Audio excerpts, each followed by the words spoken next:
Now, there's one media story this week you can't have missed. Serious allegations have surfaced about erstwhile BBC DJ and TV star Sir Jimmy Savile. An ITV documentary due out tonight has testimony from women alleging they were assaulted by Savile as girls. We'll hear from the ex-policeman who's made the film and from the BBC Director of Editorial Policy on why the BBC dropped a Newsnight programme containing similar allegations. And nearly 10 years ago, this short broadcast set off quite possibly the worst of all BBC crises. It is now 6:07. The government's facing more questions this morning over its claims about weapons of mass destruction in Iraq. Our defence correspondent is Andrew Gilligan. This in particular. That infamous 6:07 Today programme two-way between John Humphreys and reporter Andrew Gilligan about sexed up documents and the case for war in Iraq. The tragic death of Gilligan's source, government scientist Dr David Kelly, and the Hutton inquiry that followed cost the BBC its chairman and director general. Now the editor of the programme, at the time, Kevin Marsh, has told his side of the story. We'll hear from him. And Al Jazeera has established an enviable reputation for independence and impartiality in its reporting of events. But critics now question whether that's still true. Al Anstey is managing director of Al Jazeera English, and we'll hear from him. And if you've thought about anything you hear in the show, it's hashtag R4MediaShow if you use Twitter, or by all means email us via our website. But first, to a story that, as I say, you really can't have missed. The claims by a growing number of women that they were victims of sexual assaults up to and including rape by one-time DJ and BBC TV star Jimmy Savile. The centrepiece of the story is a documentary to be shown on ITV tonight. The BBC's been drawn into the row though, first because some of the abuse is alleged to have occurred on corporation premises, whilst rumours, to put it no more strongly than that, concerning Savile's alleged activities apparently circulated widely but were ignored. And secondly, because Newsnight was working on a similar story about Jimmy Savile, but dropped it, leaving Medialand awash with questions about corporate jiggery-pokery. Newsnight's editor, Peter Rippon, has firmly rejected any such suggestion, insisting that the story simply didn't come up to proof. In a moment, we'll hear from the BBC's Director of Editorial Policy and Standards, David Jordan, but first I'm joined by the man behind the ITV film tonight, former police detective Mark Williams-Thomas. Mark, many thanks indeed for coming. Good afternoon. Just to help me out, how did you come to be doing this story in the first place? Well, someone spoke to me and said to me, had I ever heard any rumours with regards to Jimmy Savile, and the field that I work in is child protection and sexual abuse, and I had heard rumours, but nothing more than that, and of course I wasn't working in the media industry when he was around. So I looked at it, and indeed around the same time, I was working with Newsnight on another programme, and we ended up in discussion around Jimmy Savile, and they said to me, bearing in mind you worked in the field, and indeed I started the Jonathan King investigation, would you give us an interview on the programme in respect of how people in positions of trust abuse children? And I said, yes, absolutely. And we then got into a position where eventually they'd done some inquiries, they'd got to a position, and they came back to me and said, actually, we're not going ahead with the programme, and so I never gave them that interview. Okay. Do you know what happened at Newsnight? I don't know ultimately what happened. All I can tell you is what I think is in the public domain, which is for editorial reasons, the programme wasn't broadcast. Right. In terms of the information that they had, was it the same as what you have in your film tonight, or have you made significant progress since, or what? Well, all I can tell you is in relation to the people in our programme, is that none of the people in our programme were in the Newsnight programme. They are completely different people. Right. Okay. So it would be fair to say that in terms of, if there's a comparison to be made between what Newsnight had and what you have going to be broadcasting tonight, you've got more. It's more broadly based and it involves more people. I don't know in the entirety what Newsnight had. All I can tell you is in relation to our programme is the people that we've spoken to are not people who have appeared in the Newsnight programme. Now, Jimmy Savile, it stands to reason, is dead and can't answer for himself. He can't. These allegations can't be tested against whatever he might say. Are you comfortable that you have got somewhere close to the truth here? What I have set out right from the very beginning was to undertake a very detailed investigation, indeed an investigation which both uncovered facts but was checked throughout the process, and we worked very closely with the ITV lawyer throughout to examine and look at that evidence, and I've presented in such a way as though it were a criminal investigation.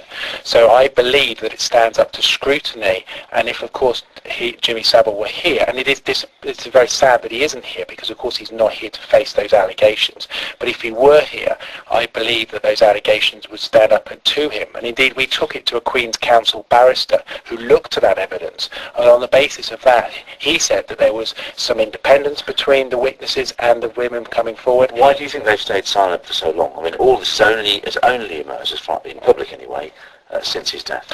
Well, that's not entirely true, because in 2007 there was an allegation made to the police.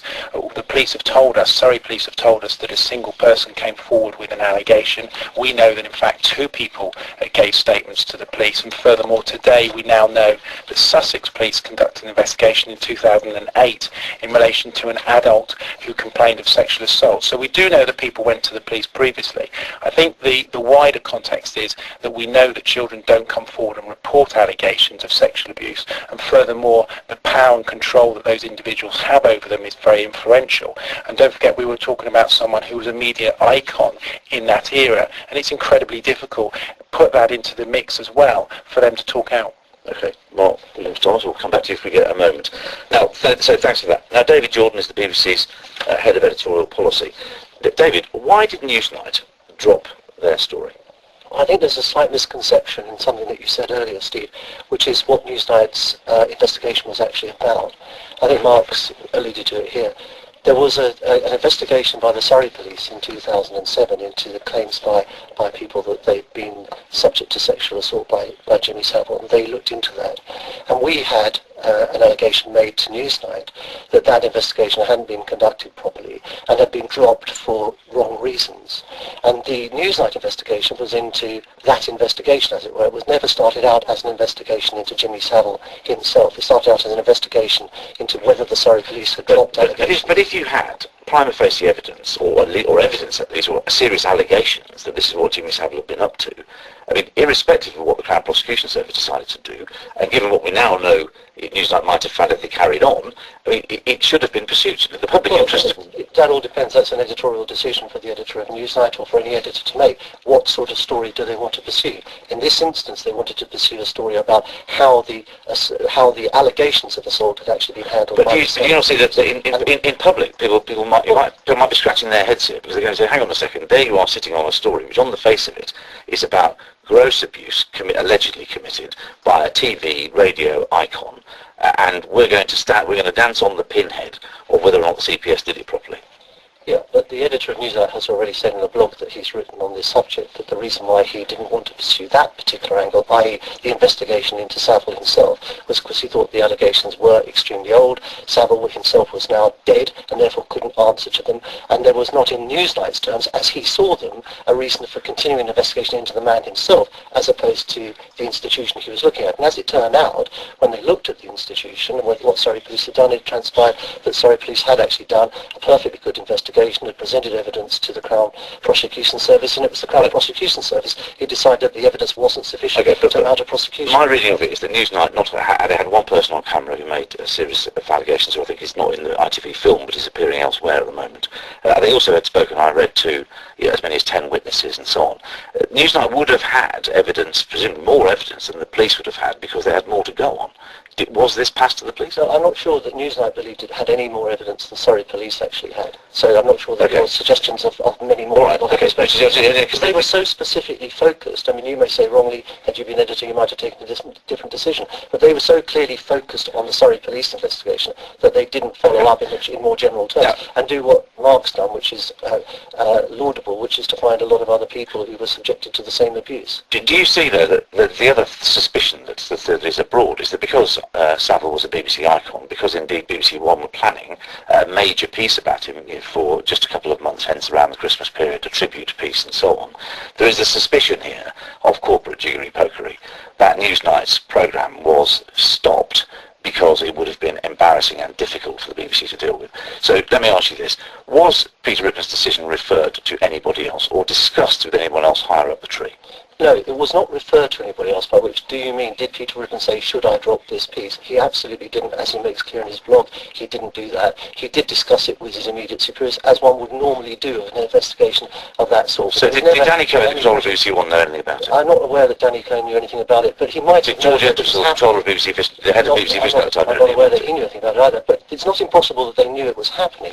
That's very different from being asked whether or not it should go ahead. It's very often the case that senior managers in the BBC know that things are going on, but they don't have a right to veto. And in particular, if you're talking about something that's being made by a news programme, the fact that the head of Vision, the Vision team, or anybody else knows about it, does not necessarily mean that they have any say in it whatsoever. In fact, I've never known a situation where they could have a say in what news did. So given that we now expect to see significantly more allegations on ITV tonight, do you think the BBC's handled this properly? And as a journalist, do you regret the fact that the BBC's not doing this story?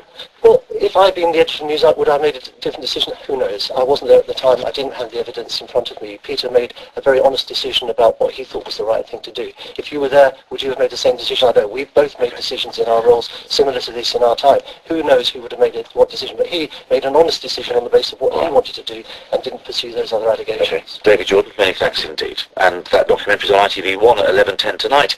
And in the meantime, if you've thoughts about that,